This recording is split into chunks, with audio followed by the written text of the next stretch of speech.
मेरी उससे एक ही रिक्वेस्ट है कि आप लोग ट्विटर पे जरूर जाइएगा और हैशटैग फ्री बलोचिस्तान में जो है अपना सपोर्ट आप दिखाइए, कि आप लोग जो है बलोच लोगों के साथ हैं। कोशिश करिए कि आप जो है बलोच लोगों के साथ इंटरेक्ट करें सोशल मीडिया पे, इंस्टाग्राम पे, ट्विटर पे। और जिस तरह का भी आप सपोर्ट कर सकते हैं उनकी वॉइस को आप रेस करिए। बताइए लोगों को इसके बारे में कि वो किस तरह से जो है उनके ऊपर जो है इस तरह की अट्रोसिटीज होती हैं। और जो है उनको एटलीस्ट हम इतना तो सपोर्ट हम दे सकते हैं।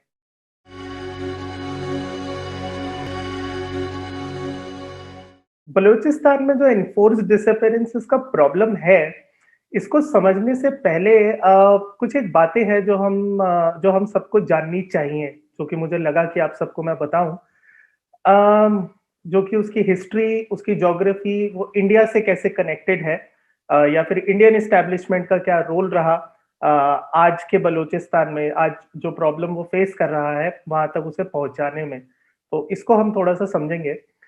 कुछ साल पहले मेरी नजर से एक आर्टिकल गुजरा था न्यूयॉर्क टाइम्स का, जो 11 अगस्त 1947 में छपा था। उसमें उन्होंने एक कंग्रेचुलेटरी मैसेज दिया था state of newly independent state of India को, जो कि उसको आज़ादी मिलने वाली है 15 अगस्त को। उस पर उन्होंने कंग्रेचुलेट किया। फिर उन्होंने स्टेट ऑफ पाकिस्तान को कंग्रेचुलेट किया। और उसके बाद उन्होंने तीसरे स्टेट, स्टेट ऑफ कलात, उसको भी एक कंग्रेचुलेटरी मैसेज दिया था। अब स्टेट ऑफ कलात, मैंने सोचा कि यार स्टेट ऑफ कलात किधर है आज की डेट में? हमारे पास पाकिस्तान है, इंडिया है, अफगानिस्तान है, ईरान है फॉर दैट मैटर, लेकिन ये कलात कहाँ गया? तो मैंने इस पे थोड़ा सा डिग इन करना स्टार्ट किया। तब मुझे पता चला कि जो बलूचिस्तान है, जो कि उस वक्त में जिसे हम स्टेट ऑफ कलात के नाम से जानते थे, ये हमारे से और पाकिस्तान से भी एक हफ्ता पहले आजाद हुआ था, 5 अगस्त को। और आज हमें उसके बारे में कुछ भी नहीं पता। तो हुआ क्या था कि थोड़ा सा इसमें हमें हिस्ट्री में जाना चाहिए कि क्या क्या हुआ था। मोहम्मद बिन कासिम ने जब इस सब कॉन्टिनेंट को इन्वेट किया था 711 के आसपास, 7th सेंचुरी में, तो ये जो एरिया था आपका ईरान से आगे का हमारे पाकिस्तान तक, इसका जो है इस्लामाइजेशन का एक प्रोसेस बिगिन हुआ। और अगले 200 साल तक, 9th सेंचुरी तक आते आते, ये जो हमारे नॉर्दर्न एरियाज थे अप टिल डेरा गाजी खान और नॉर्दर्न पार्ट्स ऑफ इंडिया, यहाँ पे जो है इस्लाम, जो सो कॉल्ड आपका रिलीजन ऑफ पीस है, वो आया। अ, इससे पहले इस रीजन में जो है पारसी बसते थे, जो कि जरथुस्ट को फॉलो करते थे, आप सबको पता होगा। जो कि हमारे यहाँ भी एक साइजेबल पॉपुलेशन है पारसियों की। तो जो बलूचिस्तान रीजन था हमारा, ये लोग पारसिज्म को फॉलो करते थे। अब इस्लामाइजेशन के बाद भी जो था, ये कोई एक ऑर्गेनाइज कंट्री नहीं होती थी, बिकॉज यहाँ पे ट्राइबल सिस्टम है। तो यहाँ पे अलग अलग किस्म की ट्राइब्स होती थी, जो कि अपने जो है 50-100 लोगों पे रूल किया करती थी। 12th सेंचुरी तक आते आते इनका जो है मीर जलाल खान, जो कि पहला किंग हुआ बलूचिस्तान का, इन्होंने जो है बलूचिस्तान की 44 अलग अलग ट्राइब्स को यूनिफाई किया और एक स्टेट ऑफ कलात की फॉर्मेशन करी 12th सेंचुरी के आसपास। इसके बाद इसके ऊपर कोई इन्वेजन्स तो नहीं हुए, लेकिन ये लोग एक मुख्तलिफ ट्रीटीज के चलते, जैसे फ्रेंडली रिलेशनशिप ट्रीटीज होती हैं, इंडिया की आज है, आपकी श्रीलंका के साथ है, बांग्लादेश के साथ है, वैसे ये लोग अफगानिस्तान और पर्जिया के साथ, उस टाइम का जो ईरान होता था, पर्जिया, उसके साथ ये लोग फ्रेंडली रिलेशनशिप मेंटेन करके चल रहे थे। अब 1838 तक जो है स्टेट ऑफ कलात जो है टोटली इंडिपेंडेंट था। इनफैक्ट जो ब्रिटिश राज जो आया इंडिया में, वो भी उससे पहले आ चुका था। ईस्ट इंडिया कंपनी जो थी आपकी, वो भी 1838 तक जो है बलूचिस्तान में नहीं आई थी। तो ये भी हमें देखना पड़ेगा। अब प्रॉब्लम क्या हुई कि रशिया की जो ग्रेट गेम थी, रशिया जो है 1839 में कोशिश कर रहा था कि मैं सेंट्रल एशिया और जो आपका ग्वादर, ईरान और वो सारे ट्रेड रूट्स हैं, उसको जो है हम एक्सप्लोर करें। क्योंकि अगर आप देखेंगे, रशिया जो है लैंडलॉक कंट्री है, यूएसएसआर जो हमारा पुराना सोवियत यूनियन है। तो अगर उन्हें ट्रेड रूट चाहिए तो उन्हें पूरा वाया जो है सी क्रॉस करके उन्हें वेस्ट तक जाना पड़ता था। अब इन्होंने 1838 में ही सोच लिया था कि जो है हम एक ट्रेड रूट डिस्कवर करेंगे, जो कि आज चाइना कर रहा है बाय द वे, जिसको हम बेल्ट एंड रोड इनिशिएटिव कहते हैं। ये रशिया 1838 में ही सोच चुका था। अब ब्रिटिश को जो है इससे खतरा महसूस हुआ कि अगर रशिया यहाँ पे आएगा तो कम्युनिज्म आएगा, और ब्रिटिश एम्पायर को जो है इससे थोड़ा सा खतरा महसूस होने लगा। इसके चलते ब्रिटिश एम्पायर ने महाराजा रंजीत सिंह से जो है कांटेक्ट किया, जो कि उस टाइम पे पेशावर का एरिया रूल कर रहे थे, लाहौर, पंजाब, पेशावर और जो नॉर्दर्न बेल्ट है आपकी। लेकिन जो पेशावर, खैबर पख्तूनवा, जो आपकी नॉर्दर्न बेल्ट थी हमारी हिंदुस्तान की, ब्रिटिश इंडिया की, वहां पे महाराजा रंजीत सिंह का रूल था। तो ब्रिटिश ने उनसे कहा कि आप एक काम करें, आप अफगानिस्तान में जो है हमें हमारी आर्मी ले जाने दें, पूरी एक जो जत्था होता है पूरा आर्म फोर्सेस का, जिसमें 2000 हमारे जो है सोल्जर्स जो है, आप पेशावर से जाने दीजिए और अफगानिस्तान में हमें इन्वेजन करने दीजिए, ताकि जो है हम रशियंस को रोक पाए। अब महाराजा रंजीत सिंह उस टाइम तक ब्रिटिश को सपोर्ट तो कर रहे थे, लेकिन उन्होंने मना कर दिया कि मैं अपनी टेरिटरी से आपको जाने नहीं दे सकता। तो इसके चलते ब्रिटिश ने सोचा कि हम करें क्या। उन्होंने क्या किया कि उन्होंने अफगानिस्तान का, साउथ ऑफ अफगानिस्तान से एक ऑल्टरनेट रूट ढूंढने की कोशिश करी, जो कि आपकी चमन की पहाड़ियां, जिसे हम आज की डेट में बोलान पास कहते हैं। जो यूजर्स हैं, जो देख रहे हैं, ऑडियंस है, वो इसे गूगल कर सकते हैं। ये अफगानिस्तान के साउथ और पाकिस्तान के नॉर्थ का एक एरिया है, जो कि पहाड़ी एरिया है, समवेयर अराउंड आप कह लें कि 20 से 30 किलोमीटर वाइड है, और इसका जो रास्ता है पाकिस्तान से ईरान की तरफ खुलता है। अब इन्होंने ये रूट तो डिस्कवर कर लिया, लेकिन ये एरिया जो था बलूचिस्तान के पास था। तो अब ब्रिटिश ब्रिटिश ने वहां पे बात करी। अब उस टाइम पे जो बलूचिस्तान का जो राजा था मेहराब खान, उसने ये ट्रीटी साइन कर ली ब्रिटिश के साथ कि ठीक है, आप जो है अपनी जो ट्रूप्स हैं, इसको जो है आप हमारे यहाँ से आप ले जाएं। अब प्रॉब्लम क्या हुई कि बलूचिस्तान जो एरिया है, वहां पे दूर दूर तक आपको पॉपुलेशन नहीं मिलेगी, क्योंकि वहां पे पहाड़ है सबसे ज्यादा। मतलब आप कह लें कि अगर एक ट्राइब या एक गांव आपका एक एरिया में बसा हुआ है, तो आपको 50 किलोमीटर तक और कोई दूसरा गांव मिलेगा ही नहीं। बीच में सिर्फ आपके रेगिस्तान मिल जाएंगे, पहाड़ियां मिल जाएंगी। तो हुआ क्या कि जब ब्रिटिश फोर्सेस ने वहां पे मार्च करना स्टार्ट किया, तो जो ट्राइब्स थे आपके, जो कबीले थे अलग अलग यहाँ पे, उन्होंने जो है ब्रिटिश सोल्जर्स को मार दिया रास्ते में ही। ठीक है, उन्होंने उनको अफगानिस्तान तक जाने ही नहीं दिया। अब ब्रिटिश को जब ये पता चला कि इन्होंने जो है हमारी ट्रूप्स को मार दिया, तो इन्होंने जो है बलूचिस्तान पे हमला कर दिया, इन्वेजन कर दिया। तो वो जो है आपका 1839 में बलूचिस्तान में ब्रिटिश का जो है पहला इन्वेजन हुआ था, जहां पे आपके करीब करीब इन्होंने 2000 बलोच औरतें और बच्चे मार दिए। और उसके बाद जो है बलूचिस्तान का जो राजा था मेहराब खान, उसको भी इन्होंने कत्ल कर दिया। इसके बाद जो है इन्होंने जो नॉर्दर्न एरियाज थे आपके, जो इन्हें चाहिए थे, पेशावर हो गया आपका, और जो है बोलान पास, चमन, क्वेटा जो है आज का, इन्होंने ये एरियाज जो है अपने अंदर मिला लिए और इनको नाम दिया चीफ कमिश्नर प्रोविंस। ठीक है जी। अब चीफ कमिश्नर प्रोविंस जो है इन्होंने अपने पास मिला मिला के, वहां से लेके आपका क्वेटा से लेके आपका जो है मकरान पोस्ट तक, जो आज की डेट में ईरान में आता है, इस एरिया को, नॉर्दर्न और वेस्टर्न एरिया को इन्होंने अपने साथ मिला लिया। ड्यूरिन लाइन खींच दी उसके बाद, और जो है आधे एरियाज इन्होंने जो है अफगानिस्तान को लीज कर दिए, और आधे एरियाज जो है ईरान के हाथ में दे दिए।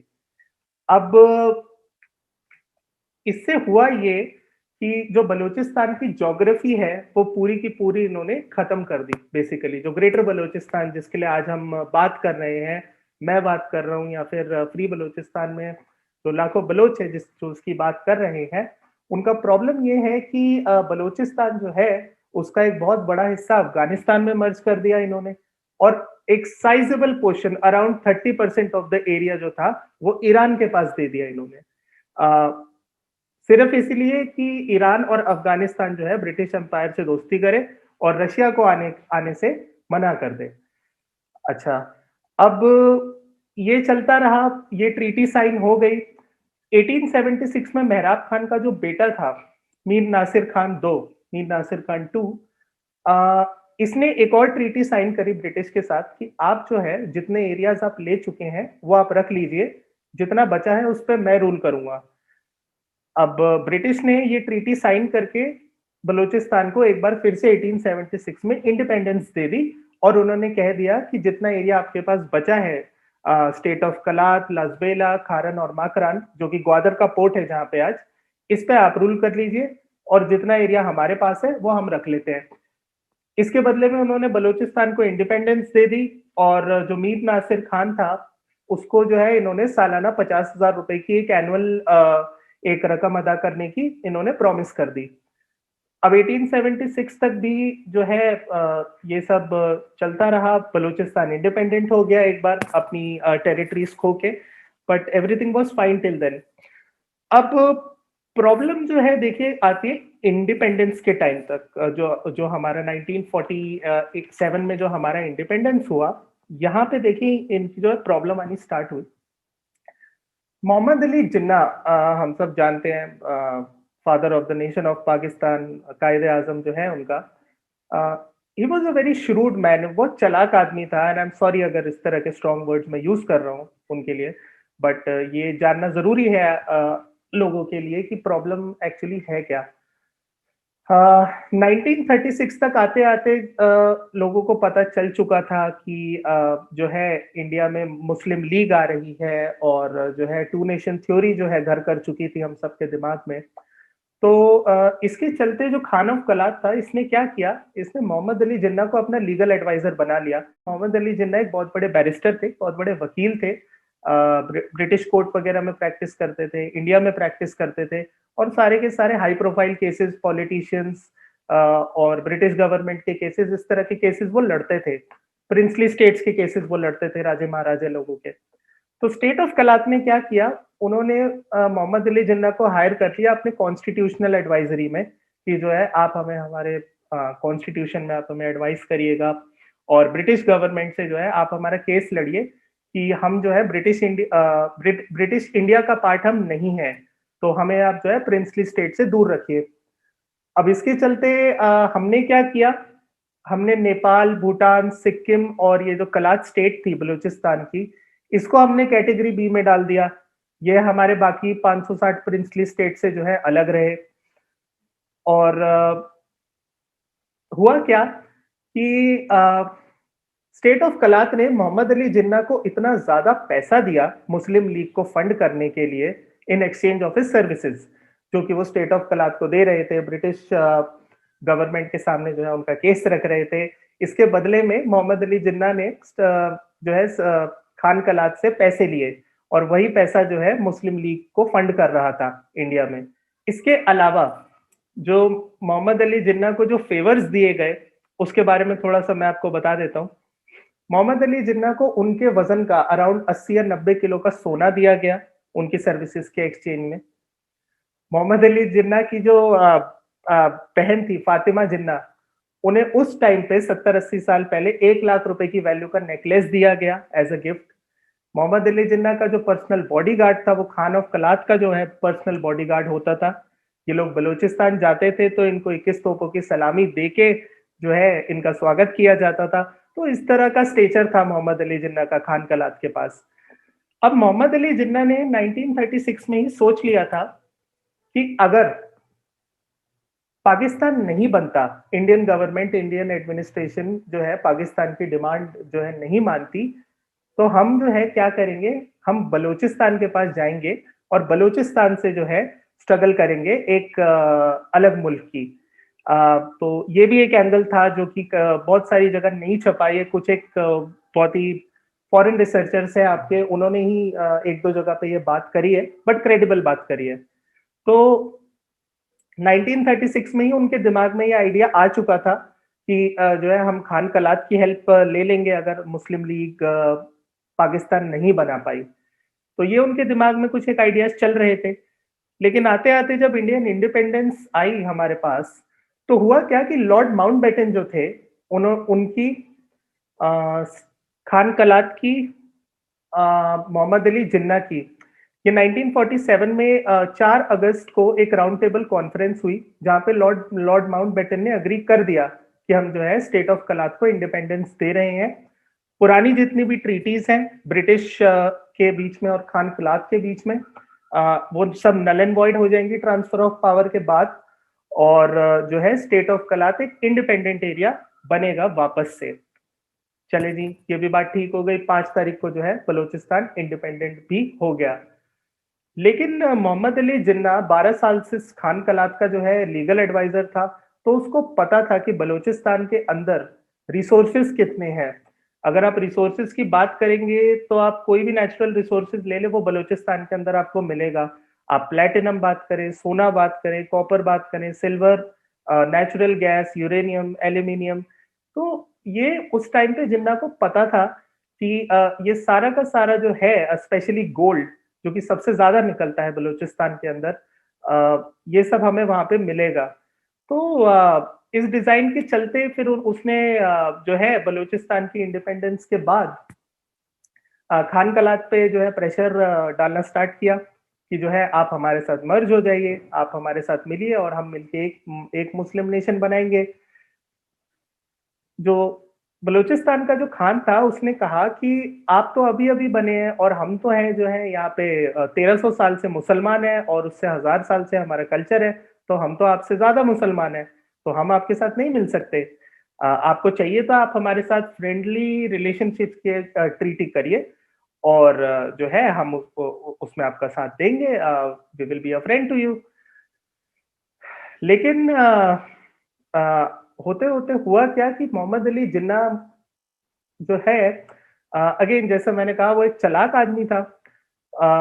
ब्रिटिश जो था जाने से पहले नॉर्दर्न एरियाज में पेशावर, क्वेटा, खैबर पख्तूनवा, वहां पे जो है अपना रेल इंफ्रास्ट्रक्चर, अपने मिलिट्री गैरिजन, ये सब ऑलरेडी बना के जा चुका था।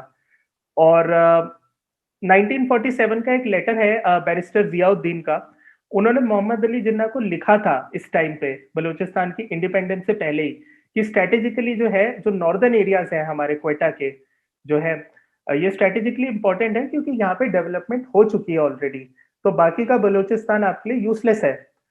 तो इसके चलते जो है मोहम्मद अली जिन्ना ने, जैसा कि मैंने आपको बताया, कि प्रेशर डालना स्टार्ट किया और जो है 1948 में उन्होंने मेजर जनरल अकबर खान को वहां भेज के जो है खान कलात से जबरदस्ती एक्सेशन की ट्रीटी साइन करा ली। अब ये वही मेजर जनरल अकबर खान है जिसने 1948 अक्टूबर में कश्मीर पे भी इन्वेजन किया था, जिनकी एक किताब आई थी रेडर्स इन कश्मीर, जिस पे कंट्रोवर्सी भी हुई थी। तो ये वही बंदा है जिसने जो है बलूचिस्तान को भी एनेक्स किया फोर्सफुली। अब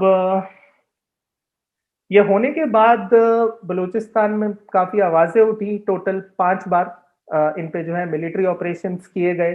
पहला जो है एक्सेशन के टाइम पे 1948 में स्टार्ट हुआ, वो जो है इनकी गवर्नमेंट ने मिलिट्री ऑपरेशन से जो है उसको दबाया। अगला ऑपरेशन 1958 में हुआ, अगेन मिलिट्री ऑपरेशन। 62 दोबारा से मिलिट्री ऑपरेशन। 73 से 77 4 साल एक इंसर्जेंसी चली। इन 4 सालों के अंदर इन्होंने जो वहां पे किया है वो मैं बता भी नहीं सकता आपको। बांग्लादेश से हार के 93,000 जो फौजी गए थे हमारे 1971 में, 1973 में इन्होंने उन्हीं फौजियों को जो है बलूचिस्तान भेज दिया।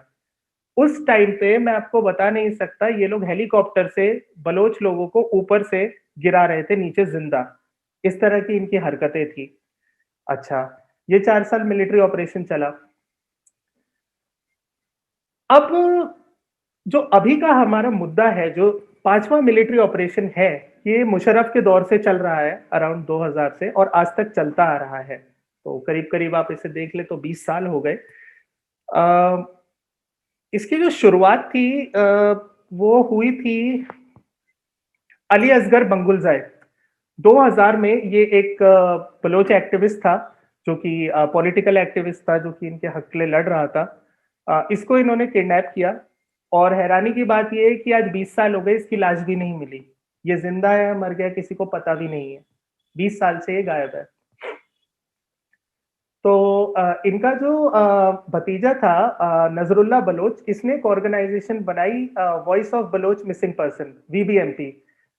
शायद आप लोगों ने ट्विटर वगैरह इंटरनेट पे देखी भी होगी। तो इस ऑर्गेनाइजेशन के अंडर ये लोग, इन लोगों ने आवाज उठाना स्टार्ट किया। अब इन मिलिट्री ऑपरेशन में पिछले 20 सालों में जो ऑफिशियल फिगर है 5000 है। Official figure in the sense कि 5000 लोग ये लोग कहते हैं कि किडनैप हुए, मरे या फिर गायब कर दिए गए, लेकिन जो अनऑफिशियल नंबर है वो 50,000 का है।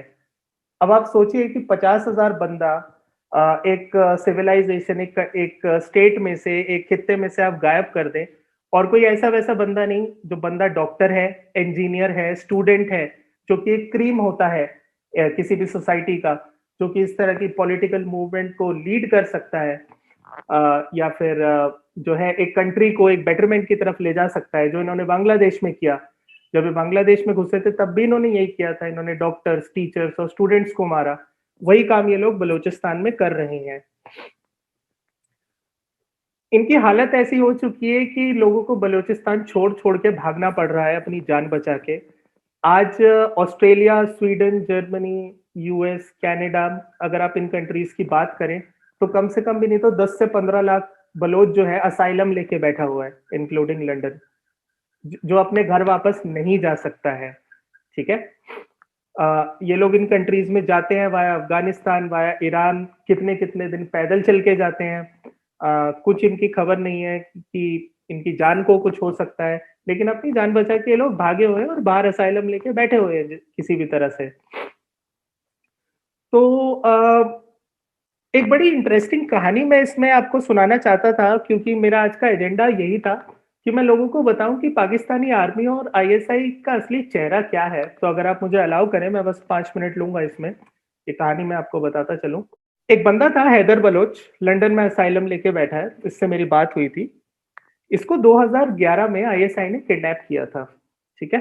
क्वेटा में अपने घर से इसको जो है आईएसआई ने किडनैप किया। अब जब ये लोग किसी को किडनैप करते हैं तो आप इनकी हरकतें देखिए। जब तक बंदा किडनैप रहता है ये लोग उसकी आंखें, उसके हाथ पैर बांध के उसको एक छोटे से सेल में रख देते हैं। उसको प्रॉपर खाने के लिए नहीं मिलता, पीने के लिए नहीं मिलता, उसको प्रे करने के लिए नहीं मिलता। एक कमरे और एक ही कपड़े में जो है उन्हें दे दिया जाता है कि आपको जो भी अपने डेली के काम है, आपको बाथरूम जाना है, नहाना है, आप सब इसी कमरे में करिए, आपको प्रे भी करना है तो आप इसी कमरे में करिए। अब वो बंदा बेचारा 3 साल तक टॉर्चर सेल में था। डेली ये लोग बेचारे उसको मारते थे, दिन में 3-3 4-4 बार, आंखें बंद करके उसकी।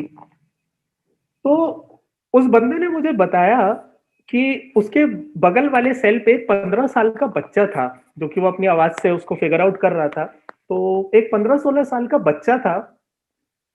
पाकिस्तानी आर्मी दिन में 5 बार उस 15 साल के बच्चे के साथ रेप कर रही थी। ठीक है। अब आप सोचिए कि ये लोग जितना इस्लाम, रिलीजन ऑफ पीस, भाईचारा, इस तरह की बातें करते हैं, दिन में 5 बार एक पाकिस्तानी ऑफिसर एक 15 साल के लड़के का रेप कर कैसे सकता है? मैं तो सोच के हैरान हो गया। उसके बाद जितने भी लोगों को ये लोग किडनैप करते हैं, उनको मेंटली ये लोग इस तरह से ब्रेक करते हैं कि हम तुम्हारी माँ बहनों का रेप कर देंगे, तुम्हारे बाप भाई को हम लोग मार देंगे टेररिस्ट बोल के, और जो है तुम कबूल कर लो कि जो है तुम एक गद्दार हो, तुम एक टेररिस्ट हो। तो इस तरह से उनको मेंटल प्रेशर दिया जाता है। आधे आधे एक एक घंटे तक बिठा के उनको बिजली के झटके दिए जाते हैं। उनके शरीर को बकायदा जिंदा टॉर्चर करने के लिए चाकू से काटा जाता है। जलती हुई सिगरेट उनके ऊपर लगाई जाती है, उनकी बॉडी पे। तो इस तरह की हरकतें जो है ये लोग करते हैं। अब अगर कोई मान जाता है तो ठीक है, उसको जो है ये लोग फिर उस पर केस वगैरह करके पाकिस्तान की जेलों में भेज देते हैं। कोई अगर नहीं मानता तो ये लोग उनको बल्क में मार देते हैं, 10, 20, 50 एक साथ करके, और बलूचिस्तान में कहीं भी जाके गाड़ देते हैं। ठीक है। एक एक 2-2 साल के बाद जाके मास ग्रेव्स मिलती है बलूचिस्तान में, जहां पे इस तरह की 20 और 50 लाशें मिलती हैं। अब आलम तो ऐसा हो चुका है राहुल जी, कि आप ये देखिए कि जो उनके रिश्तेदार है ना, वो उनको उनके कपड़ों से पहचानते हैं कि जो लास्ट टाइम ये घर से निकला था, या लास्ट टाइम जब इसकी किडनैपिंग हुई थी, तो इसने ये कपड़ा पहना हुआ था। वो कपड़े का एक छोटा सा टुकड़ा मिल जाता है। तो इस तरह से 2-2 3-3 साल बाद जो है सड़ी हुई लाशें जो है मिलती है, और इस तरह से वो लोग अपने मिसिंग फैमिली वालों को पहचानते हैं। एक एक लेडी से मेरी बात हुई, उनके बेटे को जो है इसी तरह से गायब कर दिया गया था और 2 साल के बाद एक मास ग्रेव में उसकी लाश मिली ऐसे ही। आपको पता है उस लेडी ने मुझसे एक बात कही थी और ये बात सुन के मैं लिटरली रो पड़ा था उस टाइम पे। उन्होंने कहा था कि हमने पाकिस्तानी एडमिनिस्ट्रेशन से इतनी मर्तबा हमने उनसे रिक्वेस्ट करी कि अगर आपने हमारे बच्चे को मार भी दिया है ना, सिर्फ उसकी लाश हमें दे दो, तो हम इंतज़ार करना बंद कर दें। एटलीस्ट हम झूठी उम्मीद में ना रहें कि वो ज़िंदा वापस आएगा भी कि नहीं आएगा। तो इस तरह की हालत जो है इन्होंने उन लोगों की कर रखी है। सैड बात तो ये है कि बलूचिस्तान से आप जो है पाकिस्तान की 50% गैस जो है आप बलूचिस्तान से निकालते हो, लेकिन आज बलूचिस्तान में कोई आदमी गैस यूज़ नहीं कर सकता। वो लोग आज भी लकड़ियों पे खाना बना रहे हैं, ठीक है? इन्होंने जो एरिया ब्रिटिश डेवलप करके गया था, जो बड़ी सिटीज़ थी, क्वेटा वगैरह, सिर्फ वही डेवलप्ड है। वरना जो वहाँ का ट्राइबल है, वो आज भी गड्ढा खोद-खोद के मिट्टी का पानी पी रहा है और इसी तरह से अपनी ज़िंदगी चला रहा है। अ, हमारे जो लीडर है जिस मूवमेंट के साथ मैं जुड़ा हूँ, हरबयार मरी, इनके जो फादर थे नवाब खैर बख्श मरी, उनके बारे में भी आपने सुना हो, उन्होंने भी काफी स्ट्रगल करी है बलूचिस्तान में। इसके अलावा एक नाम आप सुनते होंगे, ब्राह्मदास बुख्ती। इनके जो फादर थे, दादा जान थे, सॉरी, नवाब अकबर बुख्ती। उन्होंने उनको जो है परवेज मुशर्रफ ने एक ऑपरेशन में जो है बॉम्बिंग करा के मरवा दिया। उसके बाद ये ब्राह्मदास बुख्ती की बहन और 9 साल की बेटी को जो है आर्मी ने मार दिया। अब यार मुझे आप एक बात बताइए, मेरी आज तक समझ नहीं आया कि एक औरत और एक 9 साल की बच्ची से आपको क्या खतरा था, या वो क्या टेररिज्म वो कर रही थी, स्पेशली जब वो नवाब घराने से थी। तो इस तरह की जो है इनकी हरकतें थी। आज जो है देखिए एक बलोच जो है हम इंडियंस की तरफ बहुत देखता है। मेरी बात होती है तो वो कहते हैं कि हम लोग इंडियन इस्टेब्लिशमेंट से काफी डिसअपॉइंटेड हैं, क्योंकि वो हमारी हेल्प नहीं करते। पैसा तो खैर वो आपसे नहीं मांग रहे, क्योंकि जो जितना भी बलोच 10-15 लाख है बाहर है, जिस तरह से छोटे मोटे मीनियल जॉब्स वो लोग कर रहे हैं, उसी से जो है वो अपना मूवमेंट, अपने प्रोटेस्ट वगैरह फंड करते हैं। पर वो कहते हैं कि आप एटलीस्ट हमें दिल्ली में एक एम्बेसी दे दीजिए, ताकि जो है हमारे लीडर हैं, हरबयार मरी हैं, वो वहाँ पे आए और वहाँ से जो है एक डिप्लोमेटिक प्रोटेस्ट, एक पॉलिटिकल प्रोटेस्ट जो है रन करें। लेकिन हमारी एस्टेब्लिशमेंट वो नहीं दे पाई उन्हें। हमने कहा कि किसी एक आधी रोड का नाम उनके नाम पे रख दीजिए, आप एक एटलीस्ट एक सपोर्ट तो जो है आप दिखाइए। वो सपोर्ट भी जो है हमारी एस्टेब्लिशमेंट नहीं दिखा सकी आज के टाइम पे। तो जो भी प्रोग्राम देख रहा है, मेरी उससे एक ही रिक्वेस्ट है कि आप लोग ट्विटर पे जरूर जाइएगा और हैशटैग फ्री बलोचिस्तान में जो है अपना सपोर्ट आप दिखाइए, कि आप लोग जो है बलोच लोगों के साथ हैं। कोशिश करिए कि आप जो है बलोच लोगों के साथ इंटरेक्ट करें सोशल मीडिया पे, इंस्टाग्राम पे, ट्विटर पे, और जिस तरह का भी आप सपोर्ट कर सकते हैं उनकी वॉइस को आप रेस करिए। बताइए लोगों को इसके बारे में कि वो किस तरह से जो है उनके ऊपर जो है इस तरह की एट्रोसिटीज होती हैं, और जो है उनको एटलीस्ट हम इतना तो सपोर्ट हम दे सकते हैं। अब हमें ये क्यों करना चाहिए, ये भी हमें एक बार समझ लेना चाहिए।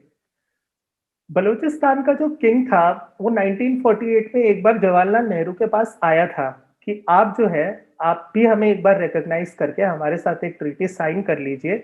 आप बस ये कह दीजिए कि आप हमें रिकॉग्नाइज कर रहे हैं कि हम इंडिपेंडेंट हैं। जवाहरलाल नेहरू ने उस टाइम भी उनको मना कर दिया। उन्होंने कहा कि आप एक एम्बेसी या फिर एक ट्रेड एंटिटी जो है दिल्ली में हमें दे दीजिए। जवाहरलाल नेहरू ने वो भी मना कर दिया। उसके बाद जो सरदार पटेल के चीफ सेक्रेटरी होते थे, वीपी मेनन, उन्होंने 27 जनवरी को ऑल इंडिया रेडियो पे एक झूठी अनाउंसमेंट कर दी कि जो खान है वो चाहता है कि जो बलूचिस्तान है वो इंडिया के साथ मर्ज हो जाए। अब ये सुनते ही मोहम्मद अली जिन्ना ने नेक्स्ट डे जो है बलूचिस्तान पे हमला कर दिया। तो कहीं ना कहीं जहां तक मुझे लगता है कि अगर हमारी पॉलिटिकल लीडरशिप मोहम्मद अली जिन्ना को थोड़ा टैक्टफुली हैंडल करती और ये गलती ना करती, तो शायद स्टेट ऑफ कलात जो है आज की डेट में इस तरह की जो है सफरिंग नहीं कर रहा होता। हैविंग सेड दैट, एक चीज हमें और देखनी चाहिए कि 72 साल पहले भी एज अ कंट्री हम लोग आजाद हो गए, पाकिस्तान भी बन गया, बहुत अच्छी बात है, मजहबी बुनियाद पे जो है उनको उसको बना दिया। बट आज ये कितना फेयर है कि जिस टाइम पे हम आजाद हुए, आज 72 साल के बाद एक कंट्री जो है पाकिस्तान की कॉलोनी बनी हुई है, और आप यूनाइटेड नेशन तक पे भी चले जाए, यूनाइटेड नेशन तक भी बात करने को तैयार नहीं है उसके ऊपर।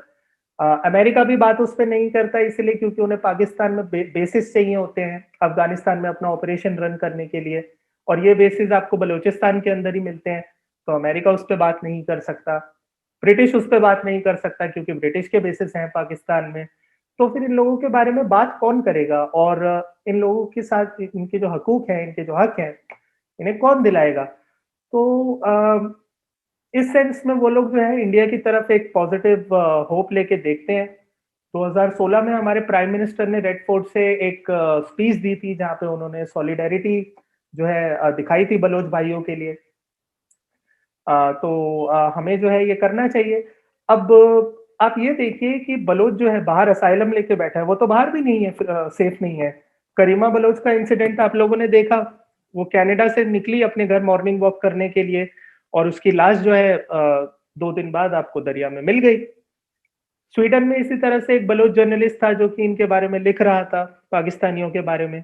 उसको जो है किडनैप करके किडनैप किया, 5 महीने टॉर्चर किया, 5 महीने के बाद उसकी बॉडी जो है आपने एक ब्रिज के नीचे जाके फेंक दी। तो अगर बलोच अगर बाहर भी कहीं सेफ नहीं है तो फिर उनके लिए लड़ेगा कौन? आप चाहते क्या है कि वो दुनिया के नक्शे से साफ हो जाए? तो देखिए, we are a responsible country, हमारे सनातनी कल्चर में है कि हमारे पास अगर कोई आता है, हेल्प मांगता हुआ आता है तो हम करते हैं। हमने 1971 में बांग्लादेश की हेल्प करी थी। उसके बाद हमने तिब्बत की जो है एम्बेसी इन एग्जाइल है वो हमने धर्मशाला में खोल के दी। तो हम बलूचिस्तान की हेल्प क्यों नहीं कर सकते? अगर आप मुझसे पूछे तो हमारी गवर्नमेंट को एक्टिवली आना चाहिए और उनको मिलिट्री ट्रेनिंग, हथियार और पैसा देना चाहिए।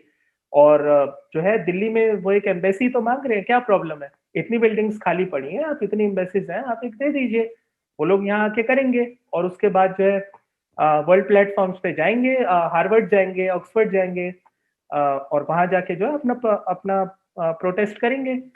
तो 2 साल पहले जब मैंने ये बातें सुनी तो कुछ जिसे कहते हैं कि मेरे अंदर बदल गया।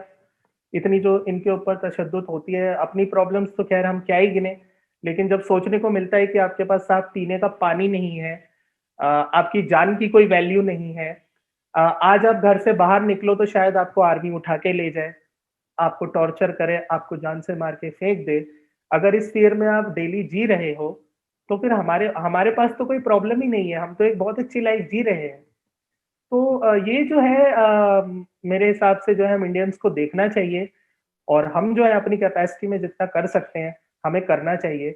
मेरी कैपेसिटी इतनी थी कि मैं इन लोगों से इंटरेक्ट करता हूँ और इन लोगों की जो आवाज़ थी अ, वो जो है मैं दुनिया के आगे लाना चाहता था, तो उस पर मैं काम कर रहा हूँ। मेरी किताब जो है इसमें करीब करीब 20 कहानियां हैं। 20 ऐसे लोगों की कहानियां हैं जिन्हें इसी तरह से किडनैप किया गया, टॉर्चर किया गया, इनकी बॉडी को जो है फेंक दिया गया। और इनकी बॉडीज जो है कई लोगों की बॉडीज मिली, जो है टॉर्चर्ड हालत में मिली, बहुत गंदी गंदी हालतों में मिली। कई लोग तो आज तक मिसिंग हैं जिनके घर वालों को पता भी नहीं है कि वो जिंदा है कि मर गए। तो इनकी ऐसे 20 लोगों की कहानियां हैं, वो आएगी इस साल, आएगी around mid of the year, जुलाई अगस्त के आसपास। तो आप उसको पढ़िएगा और जो है अपनी वॉइस जो है आप सोशल मीडिया पे आके रेस करिएगा और जो है उनके साथ एक सॉलिडारिटी जो है आप दिखाइएगा।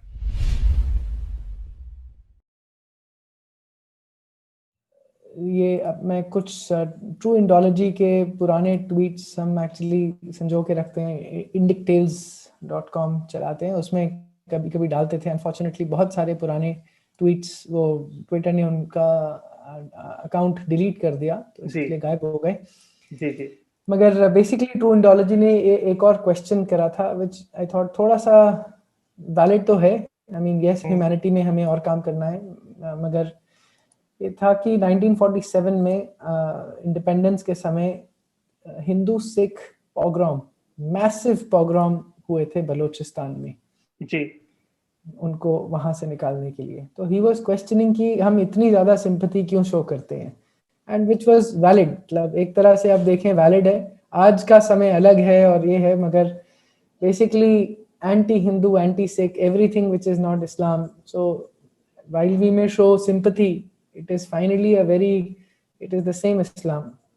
which so आपके ऊपर इसका क्या रिएक्शन है? राइट जी, जितना राहुल जी मैं आपका सवाल समझ पाया, बेसिकली बात उन सिखों की हो रही है जो बलूचिस्तान या उस रीजन में थे, राइट?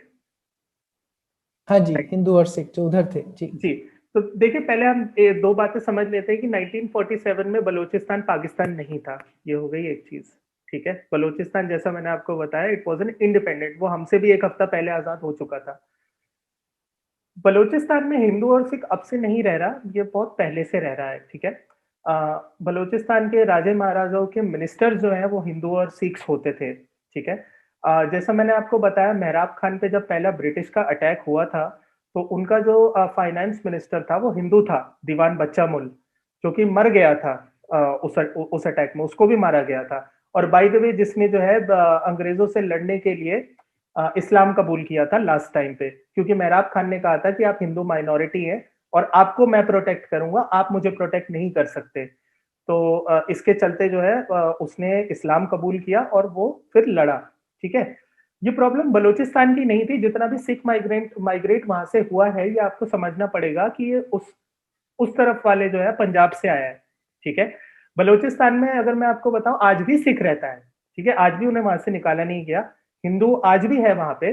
और जितनी मैंने वहां पे लोकल लोगों से बात करी, इनफैक्ट मैंने वीडियोस देखी हैं, बलूचिस्तान में ही आज भी ऐसे एरियाज है जहाँ पे हिंदू टेम्पल वेल प्रिजर्व्ड है। ये पाकिस्तान के और किसी एरिया में आपको नहीं मिलेगा। ये आपको बलूचिस्तान के अंदर ही जो है फुली फंक्शनल मंदिर आपको मिलेंगे, फुली फंक्शनल गुरुद्वारे आपको मिलेंगे। और जो है उनके राइट्स को वहां पे प्रोटेक्ट किया जाता है। और वो लोग कहते हैं कि सिख हो या जो मर्जी हो, लेकिन ये हमारे साथ। अब मैं तो हैरान रह गया, एक फैमिली थी, जब मैं उनसे वीडियो पे बात कर रहा था, वहां पे कम से कम भी नहीं तो 3 या 4 आस पड़ोस की सिख फैमिली थी, वो लोग आके उनके साथ चाय पी रहे थे बैठ के। ठीक है, तो ये प्रॉब्लम बलूचिस्तान एरिया की नहीं है, नॉट बिकॉज कि मैं उनकी एडवोकेसी करता हूँ इसलिए मैं आपको बता रहा हूँ, लेकिन हमें ये समझना पड़ेगा जो माइग्रेशन हुआ था वो ईस्ट पंजाब से हुआ था, ये बलूचिस्तान के रीजन से नहीं हुआ था। बलूचिस्तान ने तो इनफैक्ट उस टाइम पे अपने हिंदू और सिखों को जाने ही नहीं दिया था। उन्होंने कहा था कि ये आपकी जमीन है, ये आपका घर है, इसे छोड़ के आप क्यों जा रहे हैं। तो आज भी वो लोग रहते हैं वहां पे और खुशी से रहते हैं। और इनफैक्ट अभी हम बात कर रहे थे, जो हम आपका एक शक्तिपीठ है माता हिंगलाज देवी का मंदिर है जो वेल प्रिजर्व्ड है, अगेन वो बलूचिस्तान के अंदर है, क्वेटा के अंदर है वो। तो ये मिसकंसेप्शन है, वहां पे बलूचिस्तान के अंदर ऐसा कुछ नहीं है। हाँ, अगर आप कहें कि लाहौर में, इस्लामाबाद में, कराची में, बिल्कुल है। जब हम ग्रेट गेम को देखते हैं सेंट्रल एशिया के, Russia, Afghanistan, Pakistan, India, British India, plus हम ये सोचते हैं कि ऑन ह्यूमैनिटेरियन ग्राउंड कि हाँ हमें बलूचिस्तान के लिए या बलोच लोगों के लिए कुछ करना चाहिए। जैसा कि आपने कहा कि yes they are very much you know suppressed and oppressed by Pakistan. As an Indian जब मैं सोचता हूँ कि what is in it for me as a country, as an Indian, पहले मैं अपने बारे में सोचता हूँ what is in it for me, then as a country India what is in it for me. From this point of view, when I look at it, I just find that there's nothing much for a nation to indulge in a very tricky geopolitical situation where it has mostly to lose and very little to gain. For example, India Bangladesh में intervene किया,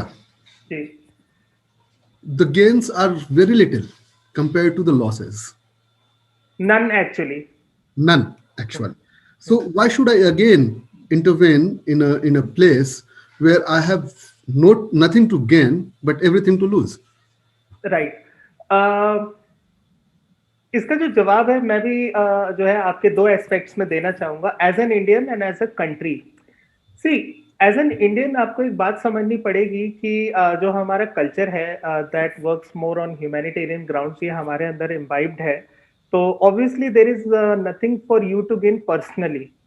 ठीक है, and I am giving you a very blunt and honest answer. Personally अगर आप देखते हैं, personally आपके किसी और कंट्री के साथ भी रिश्ते होते हैं तो उससे आप पर्सनली गेन नहीं करते वैसे भी। वो जो है आपको एक बड़े लेवल पे ऑन अ कंट्री लेवल आपको ऑन अ जियोपॉलिटिकल लेवल देखना होता है। अब जियोपॉलिटिकल और स्ट्रेटेजिक लेवल पे देखें तो yes you have lots in it when you talk about India. Strategically अगर आप देखें, अगर बलूचिस्तान फ्री हो जाता है, अगर आप ग्रेटर बलूचिस्तान की बात ना भी करें जो ईरान के पास है, अफगानिस्तान के पास है, जो आज का बलूचिस्तान है, अगर आप उसी को देख लें तो जो पाकिस्तान का साइज है वो ऑटोमेटिकली आधा रिड्यूस हो जाता है। ये हो गई एक चीज। 47%, यस। ठीक है, 47-48% ऑटोमेटिकली रिड्यूस हो जाता है जी। उसके बाद अगर आप उनको हेल्प करते हैं तो स्ट्रेटेजिकली वो आपका एलाई हो जाता है। ठीक है, तो Pakistan will actually be surrounded by two enemies. So Pakistan जो है एक टू फ्रंट वॉर में आ जाएगा ऑटोमेटिकली। एक तरफ जो है बलूचिस्तान, एक तरफ जो है इंडिया। अब बलूचिस्तान से ऑब्वियसली वो लीनियंसी की उम्मीद नहीं कर सकता बिकॉज 72 ईयर्स उन्होंने जो है उनके साथ इतनी एट्रोसिटीज करी हैं, तो बलूचिस्तान की लीडरशिप इस बात को मानेगी ही नहीं।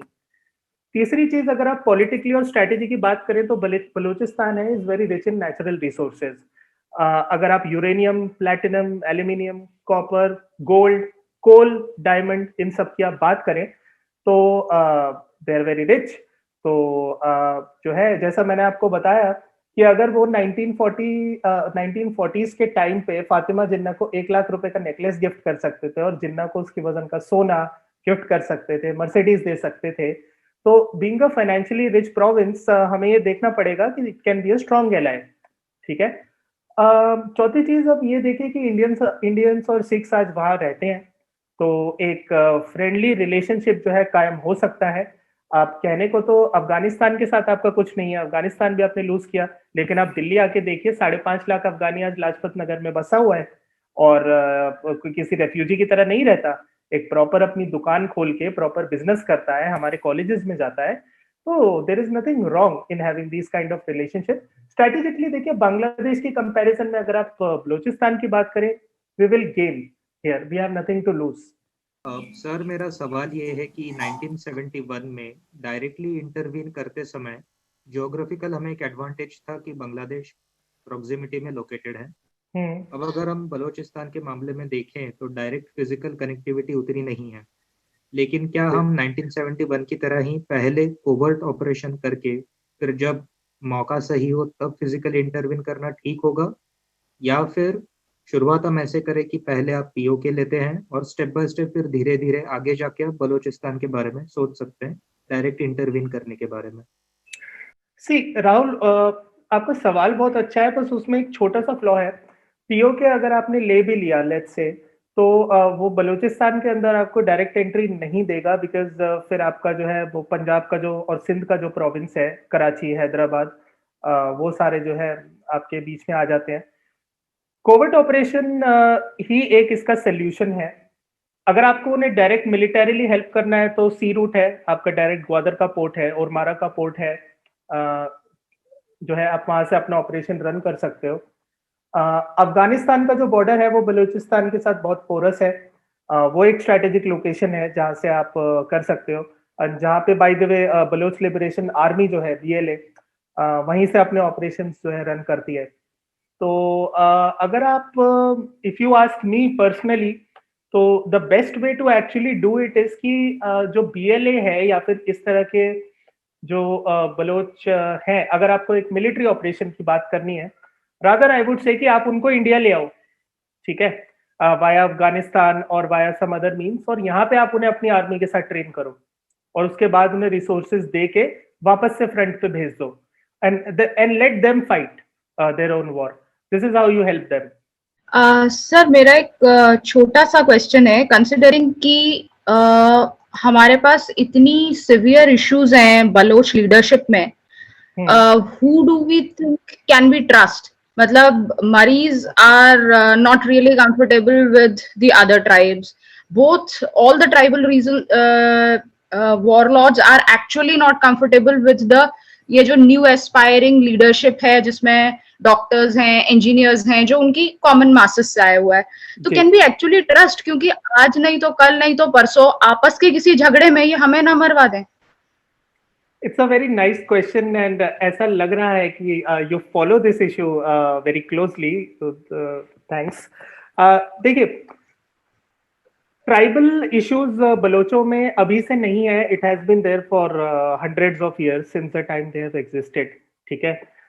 लेकिन हमें एक बात समझनी पड़ेगी कि जो उनकी सबसे बड़ी ट्राइब है आज की डेट में, मरीज, ठीक है, उसको जो है पूरे बलोच नेशन ने ही रिकॉग्नाइज किया हुआ है। तो अगर आप I try to share it with you, इन लोगों ने अपना एक लिबरेशन चार्टर भी निकाला है, it's a blueprint of a constitution, कि the day Balochistan gets free हमें करना क्या है। It's kind of a demi constitution, इसमें 70 पॉइंट्स उन्होंने लिख के दिए हैं। It's called the Baloch liberation charter. इसको आप पढ़ लीजिए, इंटरनेट पे फ्रीली अवेलेबल है, समवेयर अराउंड 20 या 30 लैंग्वेजेस में इन्होंने किया है। तो इसमें इन्होंने बताया है कि the day Balochistan gets free, तो 2 साल तक जो है इसमें मरीज जो है अपनी गवर्नमेंट चलाएंगे और इसके बाद यहाँ पे इलेक्शंस होंगे इंडिपेंडेंट। सो आइडियोलॉजिकली अगर आप आज देखो तो मरीज और बुक्तीज के बीच में भी कोई क्लैश नहीं है। आपको पता होना चाहिए कि जो मरीज और बुक्तीज हैं, इनमें there is a relation, basically they are distant cousins. इनमें से शायद मरीज की कोई सिस्टर वगैरह थी जो बुक्तीज में जिसकी शादी भी हुई है, तो they are on one page together. आपस के मसले की अगर आप बात करें, देखिए बलूचिस्तान के अंदर पहले आपस के मसले थे, लेकिन जो पंजाबी फाशिस्ट आर्मी ने जो इनके साथ किया है, उसने एक्चुअली इन सबको एक पेज पे जो है ये लोग लेके आ गए हैं।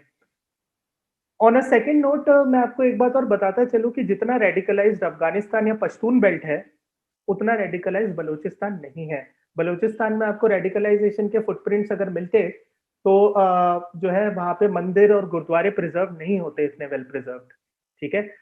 दूसरी चीज ये कि बलूचिस्तान जो है उनका इस्लाम भी हद से ज्यादा सेकुलर है। इस तरह का इस्लाम आप इंडिया के अंदर भी नहीं देख सकते, इन द सेंस कि अगर आपका एक भाई हनाफी सुन्नी है, प्रॉपर जो कट्टर जो है सुन्नी मुसलमान है, तो आपका दूसरा सगा भाई जो है शिया हो सकता है, जिक्री हो सकता है, अहमदिया हो सकता है। वो लोग इतने ज्यादा सेकुलर है अपने इस्लाम में। तो आई डोंट थिंक कि आगे चल के हमें इनसे कोई खतरा होगा। थोड़ा डिस्टेबलाइजेशन जरूर होगा, क्योंकि बलूचिस्तान के अंदर पाकिस्तान ने अपनी न्यूक्लियर टेस्टिंग साइट्स बनाई हुई हैं, तो उनको जो है ऑटोमेटिकली आर्सेनल मिल सकता है, बट आई डोंट थिंक कि हमें उससे कोई खतरा है। So I have just one question. I think, I mean, I had 2 questions, but I guess you had answered one of them already, regarding how exactly, radicalization post liberation of Baluchistan will not be a problem, will not be a problem, because you just said that the Islamic sects which are present there are more secular compared to what we had, faced in Bangladesh. So do you mean to say, sir, that,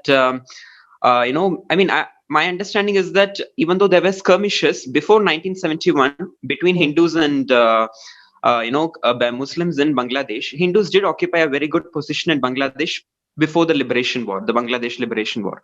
But then post that, everything changed drastically. So do you mean to say that similar radicalization post liberation of Balochistan is not possible? That is my first question. Okay. Second thing is, how much can we expect Afghanistan to help us with, US withdrawing from there and the control going to Taliban? I would actually like to answer your second question first, Prashant. See, we cannot expect Afghanistan to help us because it has got its own share of problem. The Afghan peace talks are going nowhere, as you already know. So the US troops are not going to withdraw from there anytime soon. They never planned to, or they never intended to in the first place. So Afghanistan is out of question. Any which ways, we have invested at least 10 to 15 billions of dollars there, which we will see are just going to get wasted in next few months down the line. But having said that, what I would like to also tell you is radicalization cannot be a problem, because the Islam that has been followed in Balochistan is not secular from last 70 or 80 years. It has been secular from the last 1300 years, and they have kept it that way. Their religious practices are not as radicalized as you see in most parts of the India as well. So if you go and ask a local Baloch about his religion, he would tell you the name of his tribe. He will not say he is a Muslim. He will say he belongs to a Mari tribe or a Bukti tribe or a Talpuri tribe, right? So again, as I said, radicalization is something that we cannot foresee as a problem in Balochistan. Yes, Islam is their common and salient identity, but more than that, thousands of years of their culture, which is more close to the Zarathustra culture, the Persian culture, that is something that they value. And since you mentioned Bangladesh, you must know that why the war of Bangladesh took place in the first place. It was because of the language that the Punjabi Sunnis were trying to impose on them, which was Urdu. They were trying to alter or meddle with their culture and the language. This is the problem that they have been creating in Balochistan, but unsuccessfully. The only thing that Punjabi Sunnis have done is they have actually brought Baloch together on a common platform. So to answer your question in one word, no, radicalization will not be a problem.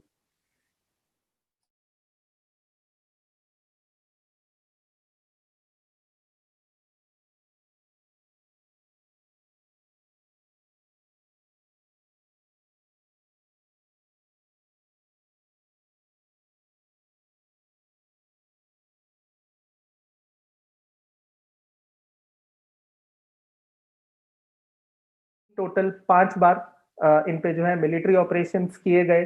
पहला जो है accession के time पे 1948 में start हुआ, वो जो है इनकी गवर्नमेंट ने मिलिट्री ऑपरेशन से जो है उसको दबाया। अगला ऑपरेशन 1958 में हुआ, अगेन मिलिट्री ऑपरेशन। 62 दोबारा से मिलिट्री ऑपरेशन। 73 से 77 4 साल एक इंसर्जेंसी चली। इन 4 सालों के अंदर इन्होंने जो वहां पे किया है वो मैं बता भी नहीं सकता आपको। बांग्लादेश से हार के 93,000 जो फौजी गए थे हमारे 1971 में, 1973 में इन्होंने उन्हीं फौजियों को जो है बलूचिस्तान भेज दिया। उस टाइम पे मैं आपको बता नहीं सकता, ये लोग हेलीकॉप्टर से बलोच लोगों को ऊपर से गिरा रहे थे नीचे जिंदा। इस तरह की इनकी हरकतें थी। अच्छा, ये 4 साल मिलिट्री ऑपरेशन चला।